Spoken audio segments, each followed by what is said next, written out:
السلام علیکم دوستو، کیسے ہیں سب؟ امید ہے خیریت سے ہوں گے۔ تو دوستو آج ہم بات کریں گے ایک ایسی اسلامی سلطنت کے بارے میں کہ جس نے 3 براعظموں پر حکومت کی۔ جی ہاں دوستو، آج ہم بات کریں گے سلطنت عثمانیہ کے بارے میں اور جانیں گے کہ اس کی بنیاد کیسے رکھی گئی، اور بات کریں گے اس کے عروج و زوال پر۔ جاننے کے لیے ویڈیو کو اینڈ تک دیکھیں، اور میرے یوٹیوب چینل کو جنہوں نے سبسکرائب نہیں کیا وہ ضرور کریں تاکہ اسی طرح ہسٹری سے متعلق آپ کے نالج میں اضافہ ہوتا رہے۔ تو چلیے دوستو ویڈیو شروع کرتے ہیں۔ ایک خراسانی الاصل ترک قبیلہ ترکان غز سلمان شاہ کی سرداری میں ہجرت کر کے آرمینیا میں آباد ہوا۔ سلجوقی سلطنت کے حکمران علاؤالدین قیقباد پر اس کے پایہ تخت کونیا میں سن 621 ہجری میں چنگیز خان نے فوج کشی کی۔ سلیمان نے اپنے جانباز بیٹے ارطغرل کی سپہ سالاری میں 444 جنگجوؤں کو مدد کے لیے بھیجا۔ ارطغرل نے تاتاریوں کو عبرتناک شکست دی۔ اس پہ خوش ہو کے سلجوقی سلطان نے ارطغرل کو انتہائی زرخیز علاقہ سغود جاگیر میں دیا۔ علاؤالدین قیقباد کی وفات کے بعد اس کے بیٹے غیاث الدین سلجوقی سن 634 ہجری میں تخت نشین ہوا۔ سن 687 ہجری میں ارطغرل کے گھر ایک لڑکا تولد ہوا جس کا نام عثمان رکھا گیا۔ پھر سلطان غیاث الدین نے اپنی بیٹی کی شادی بھی عثمان سے کر دی۔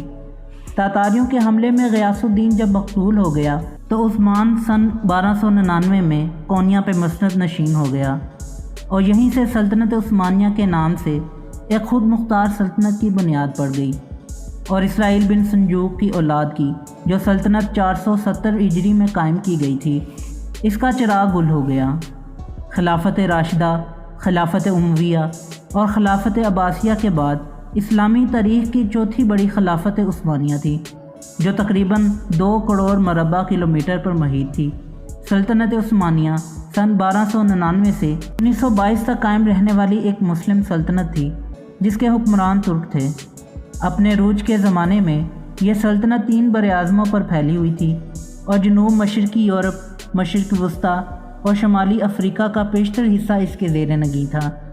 اس عظیم سلطنت کی سرحدیں مغرب میں ابنائے جبرالٹر، مشرق میں بحیرہ قزوین اور خلیج فارس، اور شمال میں آسٹریلیا کی سرحدوں سلواکیہ اور کریمیا۔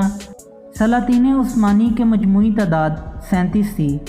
عثمانی سلطنت کے تیسرے سلطان مراد اول نے یورپ میں فتوحات کے جھنڈے گاڑے، اور 7ویں عثمانی سلطان محمد فاتح نے قسطنطنیہ فتح کر کے 1100 سال سے قائم بازنطینی سلطنت کا خاتمہ کر کے حدیث رسول اللہ صلی اللہ علیہ وسلم میں فتح قسطنطنیہ کے حوالے سے وارد ہونے والی بشارت کا مصداق بنے۔ سلطنت عثمانیہ کا دائرہ دن بدن بڑھتا ہی جا رہا تھا۔ دارالسلطنت قسطنطنیہ یعنی موجودہ استنبول تھا۔ مصر، اردن، عراق، شام اور حجاز مقدس کے علاوہ اکثر عربی علاقے خلافت عثمانیہ کے زیر نگیں تھے۔ فلسطین بھی اسی کی ریاست تھی۔ شہر بیت المقدس بھی اسی کے شہروں میں تھا۔ برطانوی استعماروں اور صہیونیوں نے اسرائیلی ریاست کے قیام، یہودیوں کی آباد کاری اور مسجد اقصیٰ کی جگہ ہیکل سلیمانی کی تعمیر کے لیے عالمی پلان تیار کیا۔ سلطنت عثمانیہ باہمی اختلافات، غیر ملکی قرضوں کی غیر معمولی بوجھ، مالی بدعنوانیوں اور بے اعتدالیوں کے رواج، درباری غلام گردشوں اور سازشوں کی وجہ سے اندرونی طور پر کھوکھلی اور مالی طور پر خستہ حال ہو چکی تھی۔ صہیونیوں کے وفد سلطان عبدالحمید کے پاس 1-2 نہیں بلکہ مختلف بہانوں سے مختلف اوقات میں 3 بار آیا، اور فلسطین میں آباد ہونے، تعلیمی ادارے کھولنے اور آخری ملاقات میں دگنی چگنی قیمت کے عوض فلسطین کی اراضی خریدنے یا سارا ملکی قرضہ اتارنے کے لیے ملینوں کی رقم کی پیشکش کی۔ لیکن سلطان عبدالحمید جرأت، حمیت، غیرت اسلامی اور دور اندیشی کے سبب ان کی یہودی آباد کاری جیسے مکروہ عالمی صہیونی عزائم سے واقف تھے، اس لیے انہوں نے اس کی اجازت نہ دی، اور اس کے زمانے میں یہودی ایجنڈے کی تکمیل نہ ہو سکی، جس کے بعد سے ہی ان کی خلافت کے خلاف سیاسی تحریک کی آبیاری کی جانے لگی، اور عوام کو خلافت کے خلاف اکسانے کی سازشیں کی جانے لگیں۔ صہیونیوں نے مختلف عرب گروپوں میں عصبیت ابھارنے کے لیے نجد میں صدیوں سے حکمرانی کرنے والے آل سعود اور ترکوں کی طرف سے متعین کردہ مکہ کا والی حسین بن علی شریف مکہ کو سلاطین عثمانی سے علیحدگی اور بغاوت پہ اکسایا۔ شریف مکہ کو ترکوں سے بغاوت کرنے اور اس کی افواج کو حجاز سے بال باہر کرنے کی عوض حجاز کے امیر المومنین بننے کا خواب دکھایا گیا، جبکہ آل سعود کو نجد کے علاوہ دیگر علاقوں پر حکومت کی لالچ دی گئی تھی۔ شریف مکہ نے 1817 میں خلافت عثمانیہ کے خلاف بغاوت کر دی۔ جب دونوں گروپوں کی بغاوت سے عرب دنیا خلافت عثمانیہ کے دائرے سے باہر ہو گئی تو اب برطانیہ نے 1924 میں سعود کے بیٹے عبدالعزیز کو نجد کے ساتھ حجاز کا علاقہ دے دیا اور سعودی حکومت قائم ہو گئی، اور شریف مکہ کے ایک بیٹے کو عراق اور دوسرے کو اردن پہ متمکن کر دیا گیا۔ 1 نومبر 1922 کو مصطفیٰ کمال پاشا نے استعماری طاقتوں کی اماں پر ترکی کی گرینڈ نیشنل اسمبلی کے ذریعے سلطنت عثمانیہ کے خاتمے کی قرارداد منظور کی۔ اس وقت کے خلیفہ اسلام عثمانی سلطان محمد وحید الدین ششم کو اٹلی کی طرف ملک بدر کر دیا گیا۔ ان کے قریبی رشتہ دار عبدالمجید افندی کو آخری اور علامتی عثمانی خلیفہ بنایا، مگر 3 مارچ 1924 کو ترکی کی قومی اسمبلی نے ایک مرتبہ پھر اسلام دشمنی اور مغرب پروروں کا ثبوت دیتے ہوئے ترک کی قیادت میں اسلامی خلافت کے خاتمے کا قانون بھی منظور کر لیا۔ سلطنت عثمانیہ ختم ہو گئی اور یوں دنیائے اسلام رحمت عظیمہ خلافت اسلامیہ سے محروم ہو گئی۔ اسلامی شریعت کو معطل کر کے سرزمین خلافت کو چھوٹی چھوٹی ریاستوں میں تقسیم کرنے کے بعد ہر ایک کو اپنا آئین، قانون، قومیت اور جھنڈا تھمانے کے ساتھ امت کا شرازہ بکھیر دیا گیا۔ اسلام کے عادلانہ نظام معیشت کو مغربی سرمایہ دارانہ نظام سے اور لادینیت و اشتراکیت کو جمہوریت کے حسین لبادہ میں پیش کر دیا گیا۔